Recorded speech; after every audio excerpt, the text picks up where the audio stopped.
Disclaimer: the following program is designed to offend, provoke, and challenge your religious sensibilities. It contains content that will likely offend anyone who holds religion sacred. This is for those with thick skin or a taste for the harsh truth. If you're easily offended or cherish your religious views, please turn off now. Viewer discretion is strongly advised. You have been warned. Okay, quick note before we start. If you're wondering why I suddenly sound like a different human, I posted about it. Long story short, the AI voice I was using got killed off. This is me now, at least this voice can't be taken away. Look, I don't know why she's cross-eyed. Alright, this is just what Create Studio did with this chick's eyes, this animated character. So, she's cross-eyed. I guess that's what we're gonna have to deal with. If you thought dystopian fiction was just Margaret Atwood, well, it's not. I've never read her books, but I did watch a series on Hulu long before Gilead, the Bible, yep, that precious holy text everybody is so in love with, was already running a literal handmaid factory. So welcome to God's Handmaid's Tale, Sex, Lies, and Sister Wives. So here's the setup. Jacob arrives in Haran, single, broke, and clueless. After gravitationally lifting a well-stone solo, because I guess ancient labor unions roll slowly, he's promptly conned into indentured servitude. Not for land, not for political power, but for wives, sister wives, polygamy, and a fertility arms race that make even Offred blush. Then there's Leah and Rachel, who are emotional hostages in this sexploitation saga. One's unloved but fertile, the other's adored but barren. God's answer is to open Leah's wound, the ugly one, I guess, and close Rachel's wound, the pretty one. So we're trading love, agency, and basic human dignity for baby quotas. But don't worry, Bilhah and Zilpah get gifts too, even without voices or any kind of consent. This isn't myth or metaphor, it's theology. It might even be part of your theology. It's raw, it's scandalous, and it's centuries ahead of The Handmaid's Tale. So if you want fairy tales, click off now. But if you're ready to watch biblical women get weaponized like livestock, like, comment, and subscribe, because there's more chapters coming. Alright, verse 1 kicks off with Jacob lifting up his feet and heading towards the land of the sons of the east. That phrase isn't mystical, it's just ancient Hebrew for he walked off quickly. That's it. Not slowly, not with supplies, not through checkpoints, just a fast, cheerful jump cut from Bethel to Mesopotamia. No prep, no terrain, no details. We're told this like it's a casual stroll, not a 460-mile hike. And yes, that's the actual distance. Bethel to Haran is about 740 kilometers. In ancient terms, that's over 3 weeks' travel at best, and that's assuming you have pack animals, good weather, and zero border delays. But Genesis gives this cross-continental trip the same screen time as a coffee refill. We get more details about a rock on a well than the entire journey it took to get there.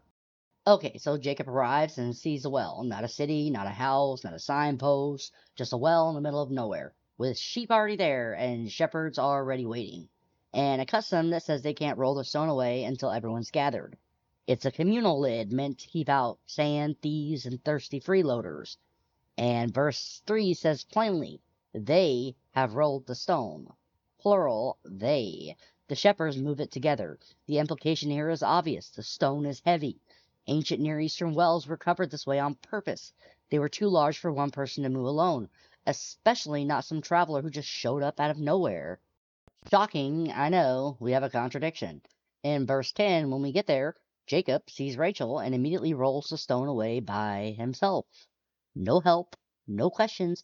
He just walks up and lifts the thing everyone else was waiting around for. So, either Jacob is a superhuman, or the shepherds have been staging a weird fake labor union just to kill time. Talk about sitting down on the job. The story wants to pretend there's a protocol right up until it doesn't. Then it throws the setup away so Jacob can have his "look how strong I am" moment. Then Jacob speaks. He asks, "Where are you from?" The first people he asks say Haran, first try.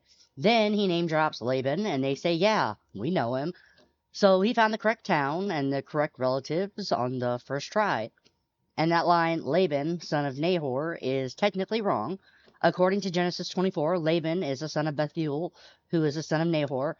So Laban is Nahor's grandson, but the Hebrew word for son, Ben, is lazy and gets used for any male descendants.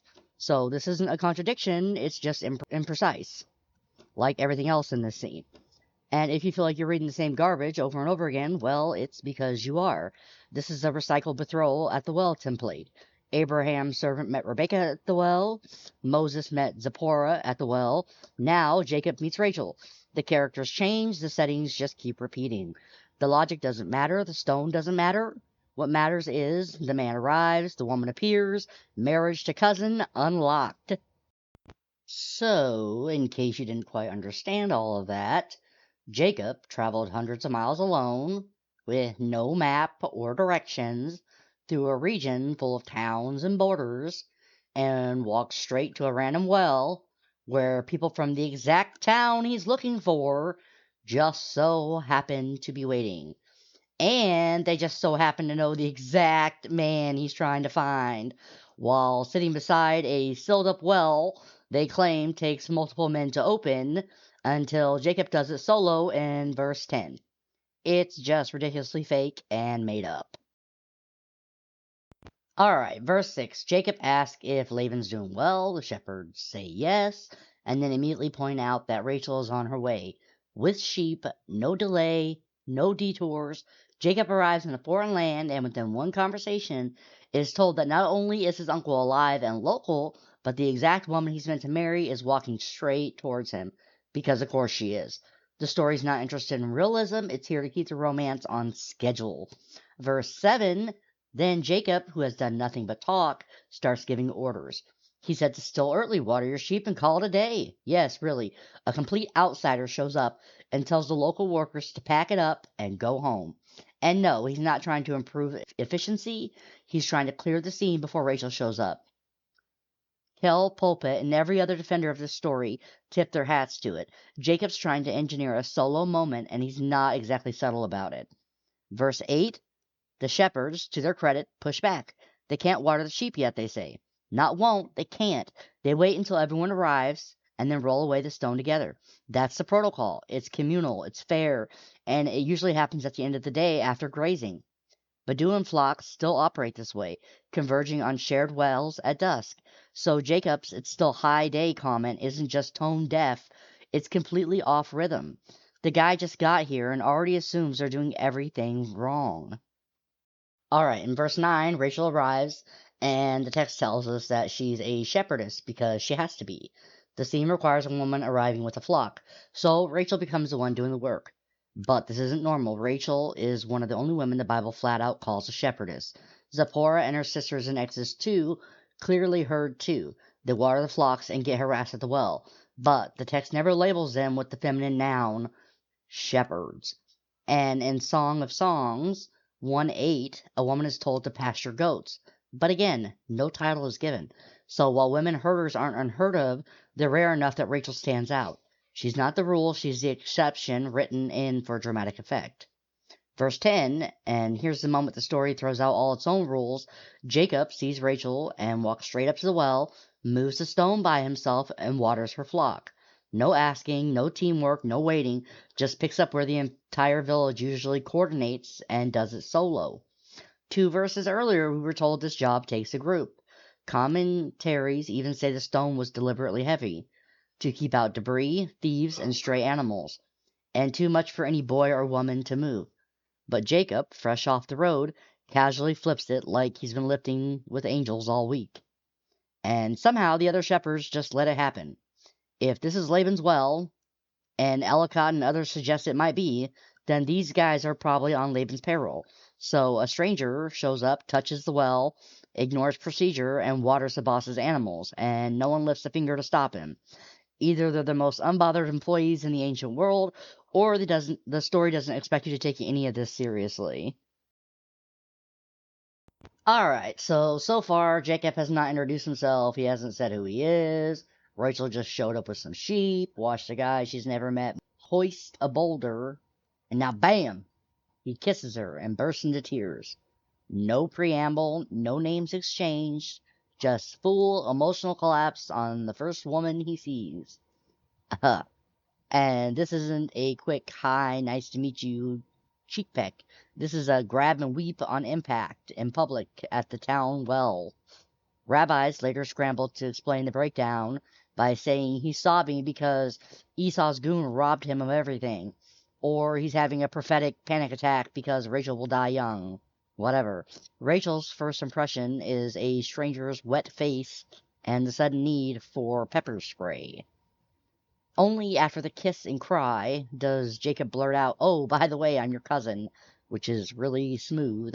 It's like robbing someone, then handing them your resume. I guess having a common ancestor cancels the assault. Rachel does what any sane person would do. She runs. Not walks. Not invites him in. She runs. Probably thinking, so this crying man says he's family just deadlifted our well cover and grabbed my face. So, Dad, what are your thoughts? Enter Laban, sprinting. Doesn't bother to do like any kind of an ID check to find out who this guy is. No cautious handshake. Just hugs and kisses all around. Remember Genesis 24? Laban only ran then after spotting Rebekah's gold earrings. Now he bolts on hearsay alone because the scent of free labor travels fast. Jacob recounteth to Laban all these things. Which things is he even talking about? The unsolicited kiss, the stone flip flex, the shepherd's shoe routine? Whatever the monologue, Laban gulps it down without even blinking. Only my bone and my flesh art thou, Laban purrs, which is basically ancient code for excellent. Unpaid workforce acquired. Jacob moves in and stays for a month of days, a full lunar cycle. During that time, he's already herding flocks for 0 wages. Free bed, free food scraps, plenty of chores, and nothing else. Alright, so after milking 4 weeks of labor from Jacob, Laban slips on his righteous mask. He says, "Hey, just 'cause you're family doesn't mean you should work for nothing. Name your wages." Bride price in this culture was silver on the table.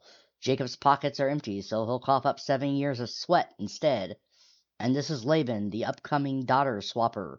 So whatever deal Jacob accepts arrives gift wrapped in loopholes and future regret. The bottom line is Jacob shows up broke, cries on the merchandise, and signs himself into indentured servitude while Laban polishes his grin. Sounds really holy, right? Alright, so here's a romantic setup. If your idea of romance involves sibling rivalry, one-sided obsession, and a man tossing 7 years of his life at a guy who negotiates like a slumlord, meet the sisters. You have 2 daughters, 1 man. You already know this isn't going to end well. Leah is the older, Rachel is the younger. In Genesis, the elder routinely gets shafted. Cue the Esau deja vu. As a side note, their names read like a livestock ledger. Leah can mean wild cow, Rachel means you. Laban really did label his kids like barn inventory. Cow number 1 and show sheep number 2. Leah has tender eyes, which is Bible speak for not a looker, or maybe the translators are just being tactful. Some scholars say it means soft and lovely, others say weak and dull, and a few even suggest chronic desert eye rot.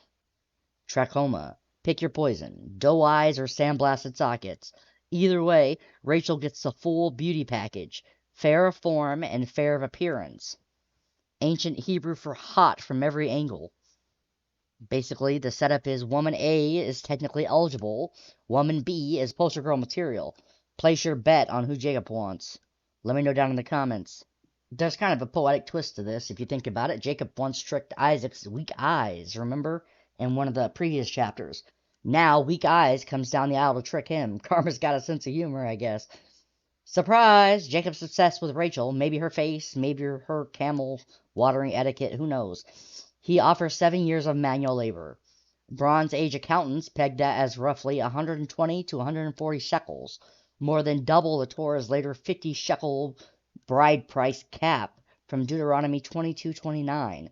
Desperation surcharge, a simp tax, whatever you want to call it. You can almost hear Laban's cash register dinging. Cha-ching! Jacob even specifies.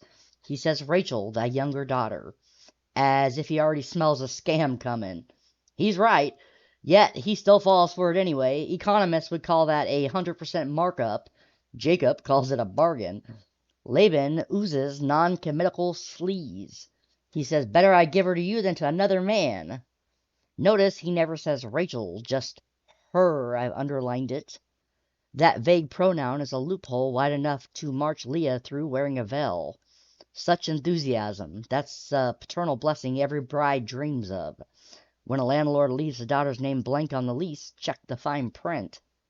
Jacob toils 7 years, which it says feels like days, because he's so in love. No letters, no dates, no actual relationship. Just 7 years of daydreaming about a woman he barely knows.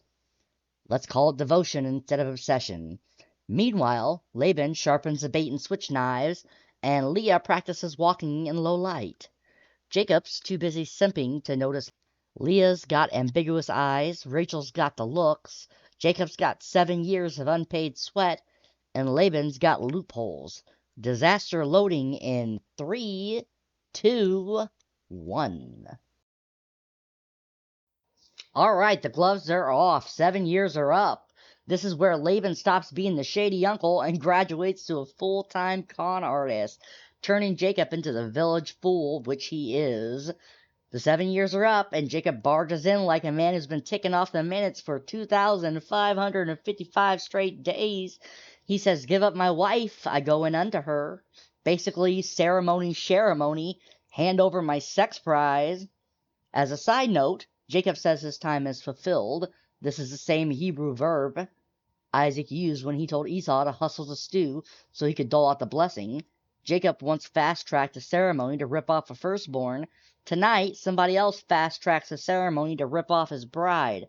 Sounds like poetic justice, if you ask me. Laban throws a party, which sounds generous, until you realize it's the Bronze Age version of topping up your drink while someone rifles through your pockets. He rounds up all the men of the place, feeds Jacob, drowns him in wine, then kills the lights. Night weddings, oil lamps, heavy veils, and gender-segregated tents, which is a perfect architecture for a bait and switch.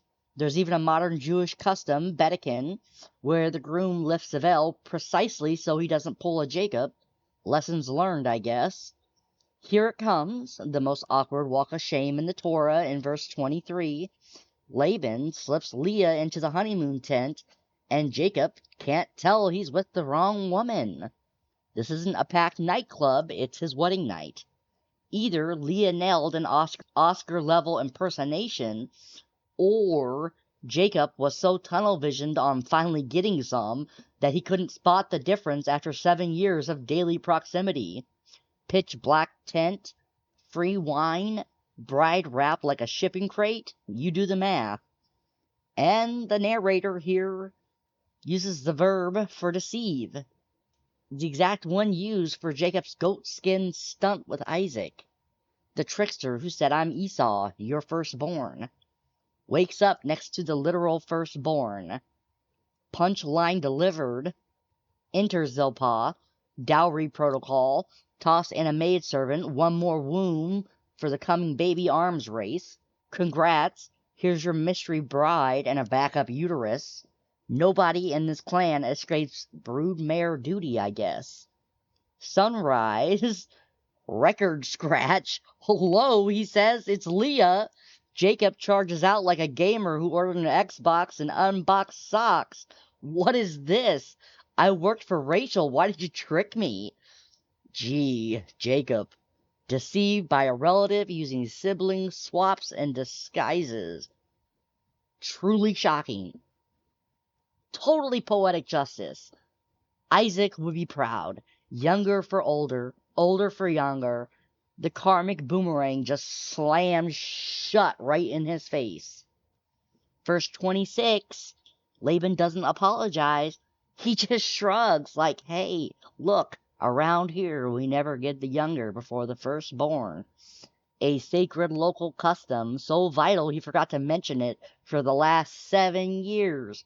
He even drops firstborn like a mic drop, reminding Jacob exactly which title he stole. So basically, oops, you've been played. Want Rachel? You better clock back into work, buddy. Jacob's goatskin con on blind Isaac comes full circle. Only now He's the one groping in the dark while Laban cashes in on the fine print. And hey, gotta ask, where exactly is God in all this? All right, he's not in all this. Not a dream, not a voice, not a burning bush in sight. This entire marriage scam plays out like a Vegas heist, and the almighty God is completely off duty. There's no warnings, no moral lesson, no correction, just a horny man, a drunk party, a father-in-law with boundary issues, and a woman quietly shoved into a marriage she didn't even ask for. So much for the all-seeing God of Abraham. When Abraham lied about his wife, God showed up in someone's dream immediately. When Abimelech was about to sleep with Sarah, boom, God drops a warning overnight. But when Jacob gets conned into sleeping with the wrong sister, crickets. I guess this isn't worth God's time to intervene. Unless, of course, you're one of those people who thinks this was God's justice or part of his plan, in which case, I mean, congratulations. Your God's moral compass includes non-consensual marriage by deception, as long as it teaches a lesson about trickery. Sleep well with that theology. This isn't divine, it's just one more rigged deal in a family full of liars, and God is nowhere here to be found. This is the moment Jacob figures out Laban's not running a family. He's running a human trafficking ring on a 7-year billing cycle. Laban says, fulfill the week of this one, and I'll give you the other, if you work another 7 years. Not a choice, a shakedown. Finish the honeymoon with the woman I dropped on you in the dark, then cough up another 7 years for the one you actually wanted. Fulfill her week isn't poetry, it's technically wedding feast slang. Look at Judges 14:12 through 17. Rachel arrives in 7 days, but the invoice runs 7 more years. Buy now, pay later polygamy. Marrying 2 sisters simultaneously will later be outlawed in Leviticus 18:18. Jacob's love life is pre-legislation illegal. Laban is basically a loan shark. The sisters are just collateral damage. Jacob caves, because of course he does. He's 7 years in and not leaving empty-handed. He finishes the feast, and Laban hands Rachel over like a second Amazon parcel. Scholars point out the debt overlaps the marriage. Rachel moves in immediately. Jacob just works off the tab afterwards. Layaway matrimony, 19th century railroad baron energy. 4 millennia early, I guess. No extra ceremony, no romance, just here's the hot one too, keep punching that time clock, buddy. One slave only isn't enough either, so Rachel gets Bilhah, another reproductive assistant. This chapter is assembling a baby farm. 4 women, 1 man, 0 consent.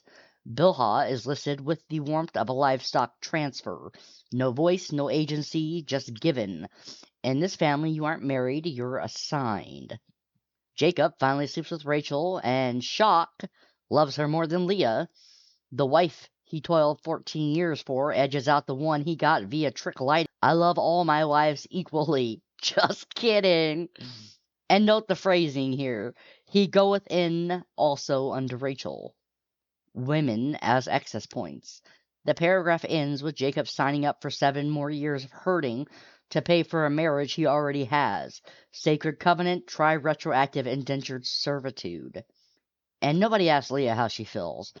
Nobody asks Rachel if sharing a husband with her sister is fun. Bilhah and Zilpah passed around like inventory. And God still, crickets, nowhere to be found here, nothing.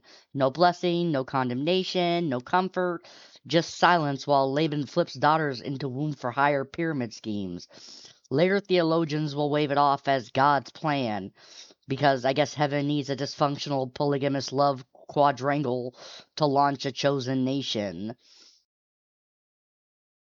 Well, I wish I could say this gets better, but it really doesn't. If your spouse ever forced you to endure The Handmaid's Tale, well, congratulations. I also forced my husband to endure parts of it. You've already seen this dystopian cosplay. Margaret Atwood's didn't invent the womb for hire nightmare. She just lifted it straight out of Genesis and cranked the misery to 11. And she wasn't wrong. The blueprint is right here. So God finally clocks into work, and what does he do? He doesn't smite Laban. He doesn't rebuke Jacob for polygamy. No, he opens Leah's womb because she's the hated one. Fantastic. In this case, God isn't stopping the abuse, it's just giving the victim more children to try to win the abuser's affection. The Hebrew word here for hated is the same term Deuteronomy uses for an outright unloved wife, less mildly ignored, more actively disliked. It says, Jehovah seeth that Leah is the hated one, not unloved, not overlooked, hated. And God's big solution here is to crank up her fertility like a vending machine. Meanwhile, Rachel, his favorite, gets shut down reproductively for now. So, what's the lesson? That the way to deal with domestic hatred is to flood it with babies? Is that the lesson? Also, note the passive-aggressive theology here. God doesn't fix the hate, he just weaponizes the womb. If you're a woman in Genesis, your body is your only bargaining chip. It's ledger balancing. Leah's womb is set to high output. Rachel's is flipped to maintenance mode. Leah names her first son Reuben because surely now my husband will love me. It's truly heartbreaking. She's not celebrating love. She's begging for it. This isn't a family. It's an emotional hostage situation with childbirth as the currency. Also, Reuben's name is a pun. See a son. Look what I made. Notice me. It's the saddest baby announcement in biblical history.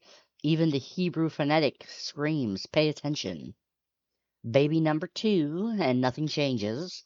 Leah straight up admits she's still hated, so she names this one Simon, meaning heard, as in God heard I'm still in emotional hell. This is the moment where any healthy relationship would cue a conversation, therapy, or at the very least an awkward family dinner. But no, just another son to toss on the altar of Jacob's indifference. Leah's back at it, 3 sons in. We have Levi. She's still clinging to hope. Now my husband will be joined to me. He won't. Jacob's already emotionally relocated to Rachel's tent. So Leah names this one Levi, which means joined. This is what spiritual trauma bonding looks like when you've got zero control over your own marriage. Levi's tribe will later have no land inheritance, permanently unjoined to territory, even though his name means joined, scattered as temple staff. The next one, baby number 4, Leah gives up trying to win Jacob's affection and just redirects her energy. It says this time, I praise Jehovah. She names the child Judah, which means praise, not because she's suddenly healed, but because she's emotionally exhausted. She's done trying to earn love from a man who sleeps with her but loves someone else. And the unloved wife's 4th son becomes the royal bloodline, David, then the New Testament Messiah, while Rachel's firstborn gets sold into Egypt. Of course, if you look at my Matthew 1, you'll see the bloodline's quite screwed up. Then the last line, it says, and ceaseth from bearing, just burnt out. So we have Leah with 4 kids, Reuben, Simon, Levi, and Judah, still hated, now exhausted. Rachel has none, Bilhah has none, Zilpah has none. This entire section is like a reward system for emotional neglect. Leah is treated like an unloved factory, cranking out sons in a desperate attempt to be seen by her husband, by society, and by God. And God, he doesn't stop the hate. He doesn't correct Jacob. He doesn't intervene in the marriage. He just hangs out in the background, tweaking uteruses like light switches, and watching women scramble for scraps of male approval. Meanwhile, we have Rachel, the woman Jacob actually loves, gets punished for what? Being beautiful? She didn't scheme. She didn't abuse Leah. She didn't rig anything. She just had a pretty face and good bone structure. And for that, God slams her womb shut like it's under divine embargo. Leah is hated and gets rewarded. Rachel is desired and gets cursed. No one asked for this setup. God did this. Not nature, not coincidence. The text flat out says Jehovah saw the hate and responded by weaponizing reproduction. This isn't wisdom. from your god. This is a fertility chessboard rigged by a god who solves emotional pain with childbirth and punishes beauty with barrenness. It's a system where every woman loses, just in a different way. But don't worry, the moment Rachel realizes she can't win the baby war, she starts flinging servants into the ring like backup gladiators. Because Genesis 30 isn't a love story, it's a fertility death match, and it's just getting started. Alright, so far, Genesis 29 is the start of the blueprint for the Handmaid's Tale, except with less detailed drama, more theology, and zero apology. Leah, Rachel, Bilhah, and Zilpah are all trapped in womb's arm race with no clear winners, and God is just busy operating the control panel. He's not concerned with stopping the horror show. God bless, try God's business plan. If you're Team Leah or Team Rachel, smash that like, drop your hot take, and share with anyone who thinks the Bible is just bedtime fairy tales. Next chapter, Rachel goes full handmaid, unleashing servitude and sacrifice in Genesis 30. Don't walk away. Subscribe and brace for the fertility death match.